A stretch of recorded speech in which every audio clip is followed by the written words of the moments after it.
আজকে আমার এক ছোট্ট একটা স্টুডেন্টের গল্প দিয়ে ভিডিওটা শুরু করব। আমার এই স্টুডেন্টের ক্লাস 6-এ পড়ে। তাকে আমি বললাম যে, তোমার বাড়িতে মা নেই? সে বলল, না স্যার, আমার মা চলে গেছে। কথা বলার সাথে তার চোখটা পানিতে ভরে গেল। আমি বললাম, মা কী হয়েছিল? সে বলল যে, আমার মা এবং বাবার প্রায়ই ঝগড়া হতো। ঝগড়ার এক পর্যায়ে আমার মা চলে যায়। তারপরে আরেকবার আসলো, কিন্তু আমার বাবা যেহেতু দ্বিতীয় বিয়ে করেছে, এজন্য আমার মা এখন আর আসে না। তারা এক ভাই এক বোন। ভাইটা থাকে মার কাছে, আর এই মেয়েটা থাকে তার বাবার কাছে। মেয়েটার কথা চিন্তা করলাম যে আসলে সংসারের একটা কলহের কারণে একটা মেয়ের কী কষ্টে আছে, সে কিভাবে থাকে, কিভাবে খায়, তার মা নেই, সৎ মা বাড়িতে। এই গল্পটা বলার একটা কারণ, আজকের এই ভিডিওটা আমার পুরুষ ভাইদের জন্যে, আমার যারা ভাই আছেন তাদের জন্যে। যে আমি ভিডিওতে বলেছি যে আমাদের শান্তির কারণ তিনটার মধ্যে একটা হচ্ছে স্ত্রী, আর একটা হচ্ছে ঘর। তো এই ঘরটাকে শান্তির কারণ বানানোর জন্য আমার একটা দায়িত্ব আছে। তো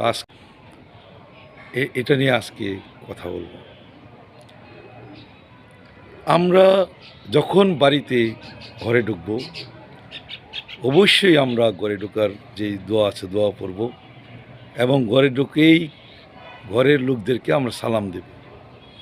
নবী সাল্লাল্লাহু আলাইহি ওয়াসাল্লাম সব সময় ঘরে ঢুকতেন, সালাম দিতেন স্ত্রীদের।